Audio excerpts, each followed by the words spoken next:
नमस्कार साथियों। डिक्टेशन 100 शब्द प्रति मिनट की गति से बोली जाएगी। डिक्टेशन ठीक 5 सेकंड बाद स्टार्ट होगी।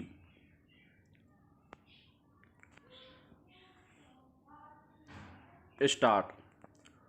कोरोना में बच्चों के बारे में चर्चा केवल ऑनलाइन शिक्षण तक सीमित है। विराम। यह बहस कुछ बुनियादी और व्यवस्थागत सवालों को उठाए बिना अधूरी है। पहला, ऑनलाइन शिक्षा हस्तक्षेप के केंद्र में कौन से बच्चे हैं?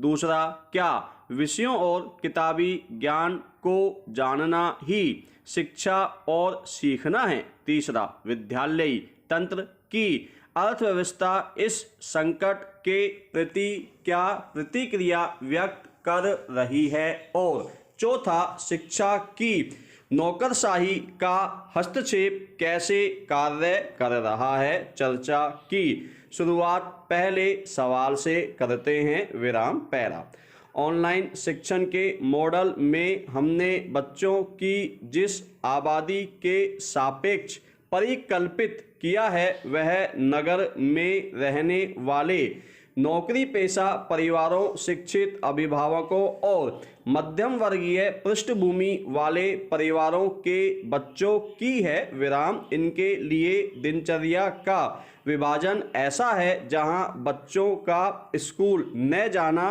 अस्वाभाविक लगता है। विराम।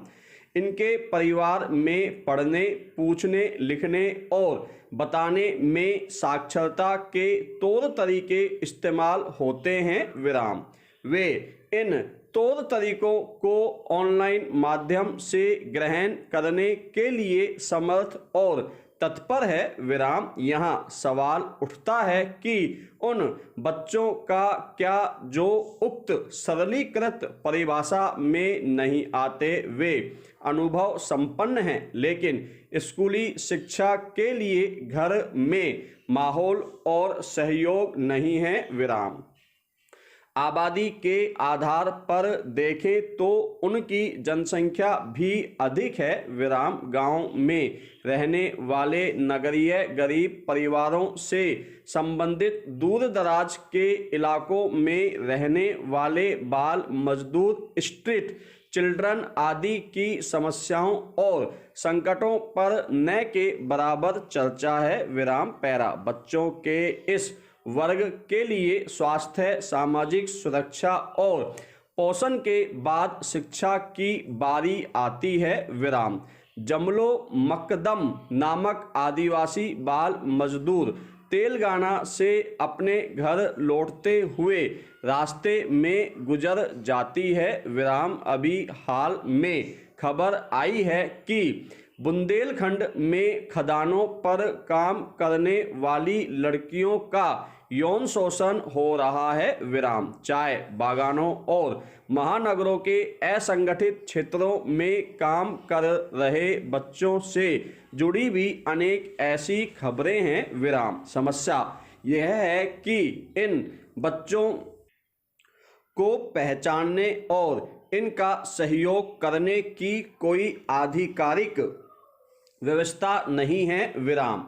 इसी के समानांतर कोरोना काल में हुए पलायन के कारण प्रवासी बच्चों की सुरक्षा और शिक्षा की समस्या भी खड़ी हो रही है। विराम। प्रवासी परिवार जिन गांवों में लौटे हैं वहां के स्कूलों में उनके बच्चों का नामांकन नहीं है। विराम। उनके ड्रॉप आउट होने का खतरा भी अधिक है। विराम। क्या स्कूल के विषयों और किताबी ज्ञान को जानना ही शिक्षा और सीखना है?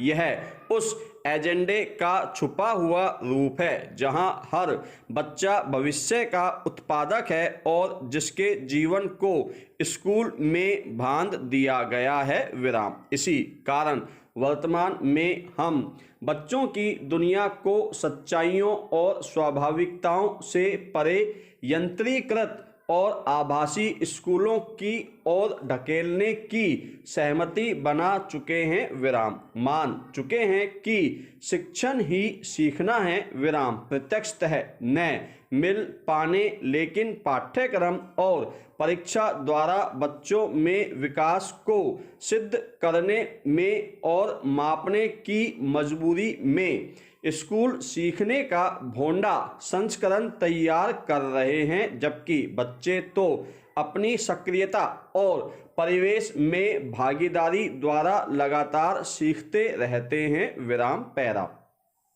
हमें ध्यान रखना होगा कि सीखने के लिए विद्यार्थी, शिक्षक, पाठ्य सामग्री का जाल ही अंतिम सत्य नहीं है। विराम इस आपदा काल में बच्चे परिवार और आसपास के परिवेश में अपनी सक्रियता से जो सीख रहे हैं उसे स्कूल के विषयों से जोड़ने की जरूरत है, जबकि अभी हम समय और पाठ्यचर्या के बीच संतुलन बैठाना चाह रहे हैं। विराम हम केवल बच्चे के बुद्धि पक्ष पर केंद्रित हैं, जबकि कोरोना काल में बच्चों से जुड़ी सामाजिक सांस्कृतिक गतिविधियां सीमित हुई हैं। विराम वे माता पिता के तनाव और चिंताओं का अवलोकन कर रहे हैं। विराम गरीब और वंचित परिवारों के बच्चों की एक बड़ी आबादी 2 जून की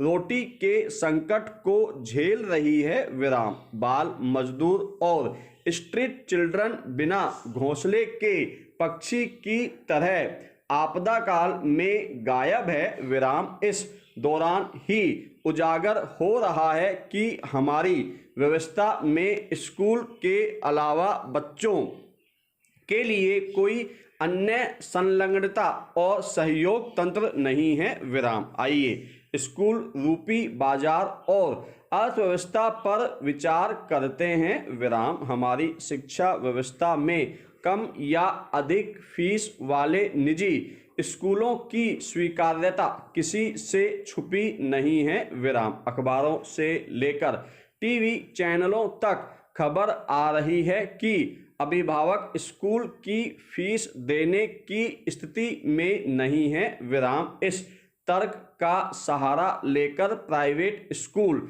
शिक्षकों की तनख्वाह नहीं देना चाह रहे। विराम या तो शिक्षकों को आधी तनख्वाह दे रहे हैं या अनिश्चित काल के लिए अवकाश पर भेज रहे हैं। विराम शिक्षकों के काम के घंटे बढ़ा दिए गए हैं। विराम ऐसे शिक्षक जो खुद आर्थिक संकट से जूझ रहे हैं वे किस भरोसे ऑनलाइन शिक्षण में योगदान करेंगे। विराम पैरा वर्तमान में अधिकांश अभिभावक सूचना प्रौद्योगिकी के संसाधनों की व्यवस्था का कोई अतिरिक्त खर्च उठाने की स्थिति में नहीं है। विराम इसका जीता जागता उदाहरण हिमाचल प्रदेश के कुलदीप हैं, जिन्होंने स्मार्टफोन के लिए अपने दुधारू पशु को बेच दिया। विराम स्कूलों की ओर से अभिभावकों को पाठ्य पुस्तकें,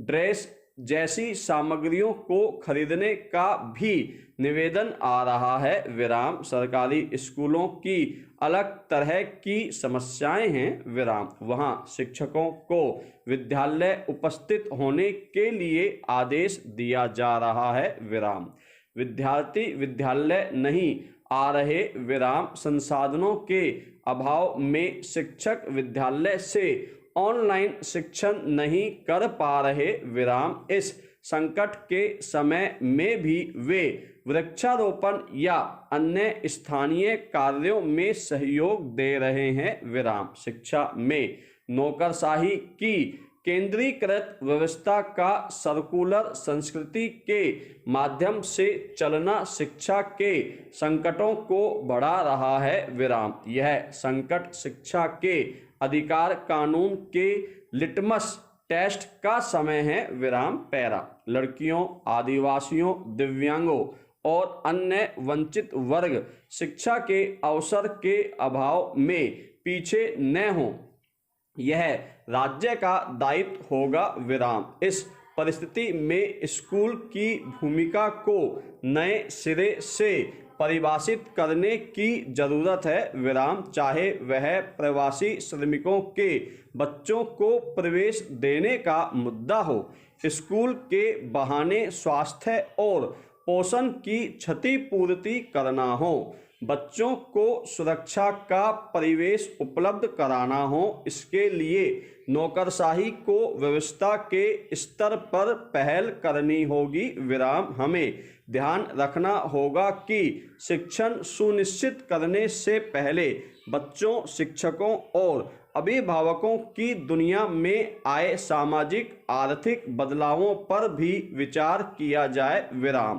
केंद्रीकृत नौकरशाही और बड़े पैमाने पर हस्तक्षेप के साथ स्थानीय, सामुदायिक और किफ़ायती विकल्पों को भी बढ़ावा दिया जाए। विराम, धन्यवाद साथियों।